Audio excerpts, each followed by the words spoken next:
वो कुल धन्य हो जाता है, जिस कुल में ऐसे भक्त पैदा होते हैं जो चातुर्य मास का जो व्रत करें।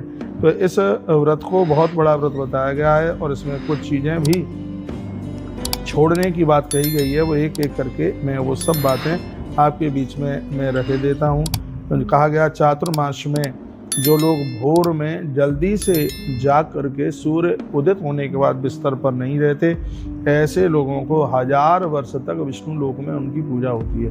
ब्रह्म मुहूर्त में जगने की इतनी बड़ी महिमा है। हम ये बातें बोलते हैं तो लोगों को तो लगता है कि ये लोग पागल हो गए हैं। हम पागल नहीं हुए हैं, उनके महात्म्य का वर्णन किया गया है। कहा गया है कि तावत वर्ष सहस्राणि विष्णु लोके महीयते यावंत च मुहूर्तानि उदितो जित भास्करे।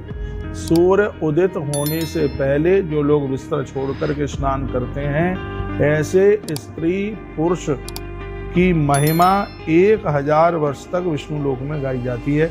इसकी इतनी बड़ी महिमा है, यह वर्णन किया गया है। तो यह चातुर्मास में आप सूर्य उदित होने से पहले स्नान करें और तब ही यह व्रत अपने आप में पूरा हो पाएगा। जो मनुष्य चातुर्मास में चावल नहीं खाते, यव यानी जौ नहीं खाते तथा गेहूं का त्याग कर देते हैं, उन्हें प्रत्येक दिन अश्वमेध यज्ञ करने का फल प्राप्त होता है, ऐसा वर्णन किया गया। बड़ा अच्छा श्लोक है और इसमें कहा गया धन धान्य समायुक्तो बहुपुत्र जाएगा।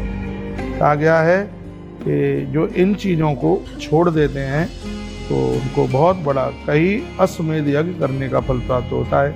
विशेषकर चातुर्मास में जो लोग तुलसी, तिल और कुसा के द्वारा अपने पूर्वजों के लिए तर्पण करते हैं, उन्हें उस तर्पण का करोड़ों गुना फल प्राप्त होता है। सावन के महीने में तिल, कुसा और तुलसी, इन तीनों की बहुत बड़ी महिमा बताई गई है। भगवान के शयन हो जाने पर जो लोग दिन में 3 बार तर्पण करते हैं, उनके पुरखे तृप्त हो जाते हैं। जो चातुर्मास में अपने पूर्वजों के लिए तर्पण करते हैं, उनके खानदान में कभी भी किसी की अकाल मृत्यु नहीं हो सकती, ऐसा भगवान शंकर देवर्षि नारद जी को ये बात बोलते हैं। जो लोग भगवान विष्णु के समक्ष एक भी वेद की ऋचा या स्तुति या कीर्तन करते हैं, शब्दों में उस पुण्य को बताया नहीं जा सकता।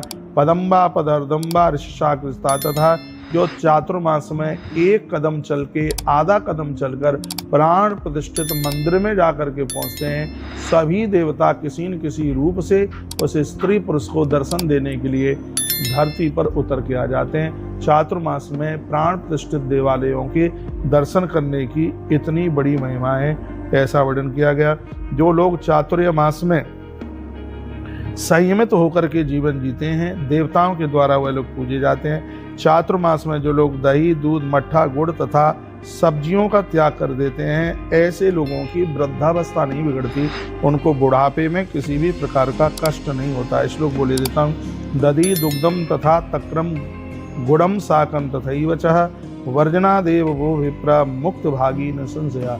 ऐसे लोग मृत्यु के समय पर किसी भी प्रकार का कष्ट नहीं पाते। एक बार सुन लीजिएगा, दही बहुत अच्छी चीज़ है, दूध बहुत बढ़िया है, स्वास्थ्य के लिए लाभकारी है, लेकिन चातुर्य मास में इन चीज़ों को छोड़ने के लिए इसलिए कहा गया है कि ऐसी ये अद्भुत अमृत जैसी चीज़ हैं, क्या इनको छोड़ करके भी तुम अपने ऊपर कंट्रोल, संयम आप रख सकते हैं?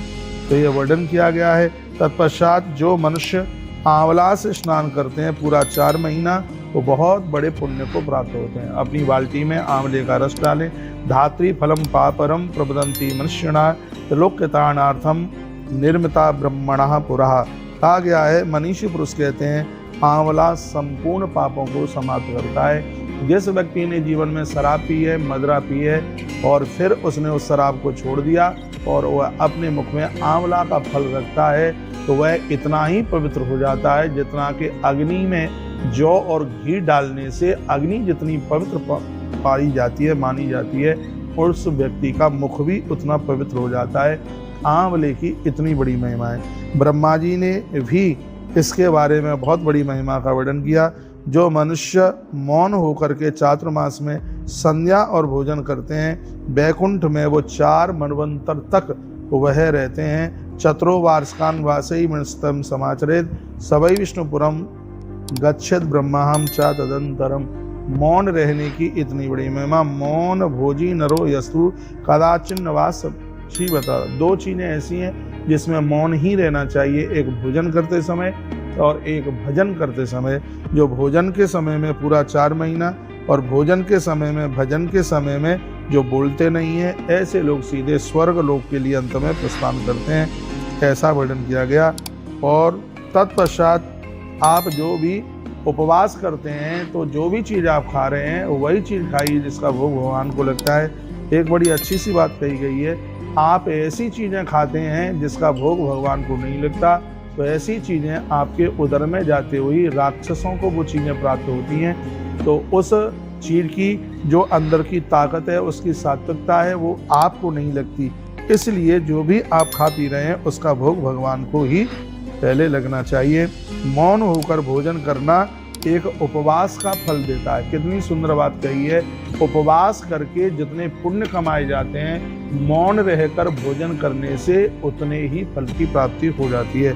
इतना अद्भुत वर्णन किया गया। मैं श्लोक भी बोले देता हूँ। 95 नंबर का श्लोक है। बड़ी अद्भुत बात कही गई। उपवास समम भोज्यम गेहम मौनेन नारद। भगवान शंकर कहते हैं जो मौन रह करके भोजन करते हैं उन्हें प्रत्येक दिन उपवास करने का ही फल प्राप्त होता है। इसलिए हो सके तो भोजन करते समय मौन रहिए। थोड़ी देर 5-10 मिनट आपको लगती हैं, उतनी देर तक आप किसी को बात मत कीजिए, ऐसा वर्णन किया गया। जो श्रेष्ठ पुरुष 5 प्राणा आहुति मौन होकर के अग्नि में डालते हैं, उनके संपूर्ण पितृ कर्म पूरे हो जाते हैं, उनके पूर्वज प्रसन्न हो जाते हैं। जितनी भी बहनें मुझे सुन पा रही हैं, एक पात्र में अग्नि रख करके उसमें 5 आहुतियाँ डालें। ओम प्राणाय स्वाहा, व्यानाय स्वाहा, अपानाय स्वाहा, समानाय स्वाहा, उदानाय स्वाहा कह करके 5 आहुति डाल दें। इसमें वर्णन किया गया है कि 21 पीढ़ियों तक के आपके संपूर्ण पितर प्रसन्न हो जाएंगे। देवता तो प्रसन्न होंगे ही, पितर प्रसन्न हो जाएंगे। 2 पूड़ी थोड़ी सी खीर रोज बनाइए, पूरा का पूरा 4 महीना बनाइए और उसको आग के ऊपर डालकर पूर्वजों को प्रसन्न कीजिए और उन पूड़ियों को गौ माता को दे दीजिए। आप ये कहोगे महाराज आनंद हो गया है, आप हमें जीवन भर भूल नहीं पाएंगे। देखो मेरे सामने एक ग्रंथ रखा है, इस ग्रंथ का नाम है पद्म पुराण। जूम करके दिखाइए, ये पद्म पुराण है। और इस पद्म पुराण के उत्तरखंड में से मैं चातुर्मास की महिमा का आपको वर्णन कर रहा हूँ। मेरी आंख में पट्टी बांध दीजिए तो अभी फटाफट बोलता जाऊंगा, लेकिन ग्रंथ इसलिए सामने रखे हूँ कि आपको इस बात का विश्वास हो कि महाराज जो कुछ कह रहा है वो पुराण में से प्रमाणित बात कर रहा है। इसलिए इस ग्रंथ को मैं सामने रखे हूँ। मेरी बड़ी श्रद्धा है